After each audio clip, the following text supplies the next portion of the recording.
Fair trial کی جج صاحب کہہ رہے ہیں، فیئر ٹرائل سے کا لفظ تو انہوں نے استعمال نہیں کیا، لیکن انہوں نے کہا کہ تفصیل کے ساتھ مقدمہ چلایا گیا، تمام ریکارڈ پبلک کرنا ممکن نہیں، تاکہ سوال کر رہے ہیں انہوں نے خواجہ عارف صاحب سے سوال کیا، کیا تمام ریکارڈ پبلک کرنا ممکن نہیں تاکہ 9 مئی کے واقعات کے ملزمان کے کارنامے عوام میں بے نقاب ہوں اور پبلک عوام ان کی مذمت کر سکے؟ اب یہ انہوں نے جو ریکارڈ دیکھا، اس ریکارڈ کے بعد جج صاحب یہ کہنے پر مجبور ہوئے کہ یہ تو واردات کی گئی ہے، یہ تو حملے ہیں، یہ تو کانڈ کیا گیا، تو پھر ایسے ملزمان کا جو عدالتی ٹرائل جو ہے وہ پبلک کیوں نہیں کیا جا رہا؟ ریکارڈ تو بڑا تفصیل کے ساتھ اپنا ٹرائل ہوا ہے، اور ظاہر وہ کہہ رہے ہیں کہ تاکہ عوام مذمت کر سکیں، وہ یہ نہیں کہہ رہے کہ لوگ دیکھ سکیں کہ شفاف ٹرائل ہوا ہے نہیں ہوا، وہ کہہ رہے ہیں کہ اتنے بڑے حملے ہوئے اور جو کارنامے انہوں نے سر انجام دیے، جو واردات انہوں نے ڈالی ہے، اس واردات کو بھی تو پبلک ہونا چاہیے نا، تاکہ لوگ مذمت کر سکیں، بڑی امپورٹنٹ چیز ہے۔ اور ابھی کیونکہ ٹرائل چل رہا ہے اور میرا خیال ہے جو اپیل کو اپنا جو درخواست گزار ہیں، جن کی درخواستوں پر، پٹیشنز پر فوجی عدالتوں کو سپریم کورٹ نے کالعدم قرار دیا تھا، ابھی ان کا جو ہے نا وہ دلائل ہونے ابھی باقی ہے اپیل میں، لیکن بہرحال وزارت دفاع کے وکیل خواجہ عارف کے دلائل تقریباً آخری مرحلے میں۔ تو یہ جو چیز ہے جو عمران خان صاحب نے کہا تھا فالس فلیگ آپریشن ہے، جسٹس حسن نظر رضوی صاحب کے اگر ریمارکس کو دیکھا جائے تو پھر فالس فلیگ آپریشن والے بیانی سے تو ہوا نکل جاتی ہے نا، حملے تو ہوئے ہیں۔ علی امین گنڈاپور نے پچھلے دنوں تسلیم کیا، وہ زیر عتاب اس لیے بھی ہے، انہوں نے تسلیم کیا ہاں لوگ ہمارے تھے، ہمارے لوگوں نے حملے کیے تھے، اگر آپ ہمارے لیڈر کو گرفتار کریں گے تو لوگ تو جذباتی ہوں گے، پھر چلو حملے کر دیے ہمارے لوگوں نے، تو اس میں کیا ہوتا ہے؟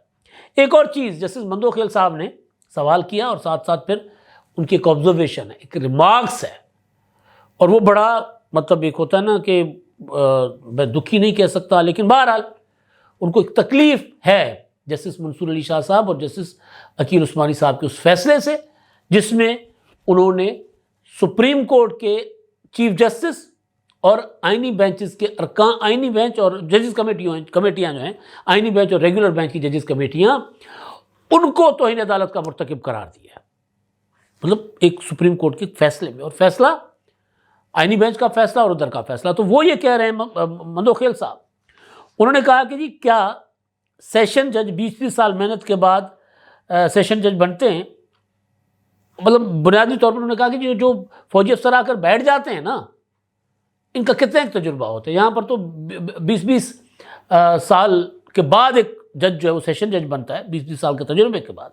پھر آگے وہ ان کا ریمارکس ہے، آج کل ہمارا ملک اتنا ٹرینڈ ہو چکا ہے کہ 8 ججز کے فیصلے کو 2 جج غلط کہتے ہیں غلط ہے،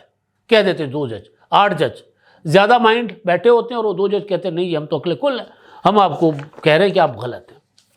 صدر مملکت آصف زرداری صاحب نے پیکا ترمیمی